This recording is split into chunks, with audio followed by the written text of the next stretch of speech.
let's trace some black and white images in Illustrator.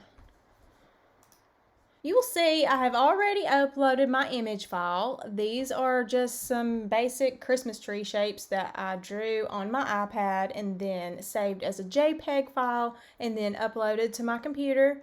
You can also draw on a piece of paper and scan it and take a photo and then upload it that way.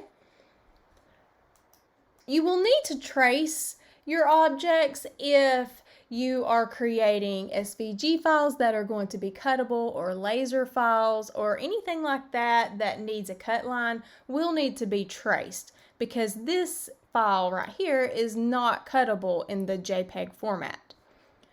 You can see if you click on your direct selection tool and then click, you only have nodes at the corners and not on the actual images.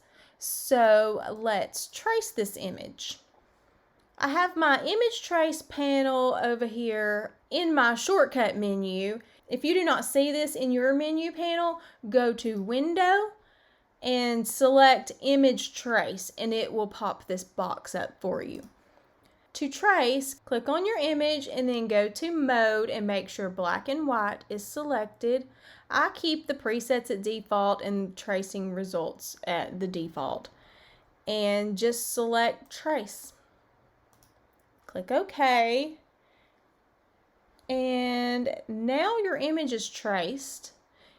If you go to your direct selection tool, you will not see the nodes just yet.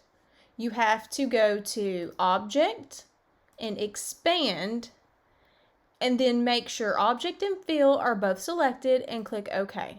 And now you will see your nodes on each individual traced item.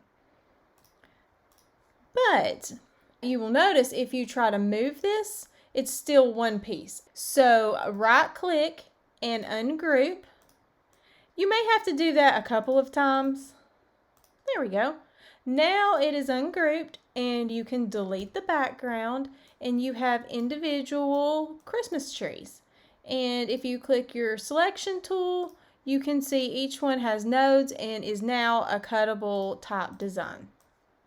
And you also may be wondering why I do this over here and not on my artboard, and that is just my preference because usually the items I'm tracing have a white background and they kind of blend in if I put them on my artboard. So I just leave them to the side and trace them and then drag them over when I start creating a design.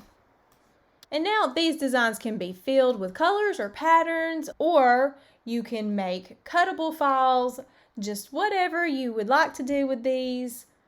They're now in a traced format, ready to go. And that is how to trace black and white designs using Adobe Illustrator.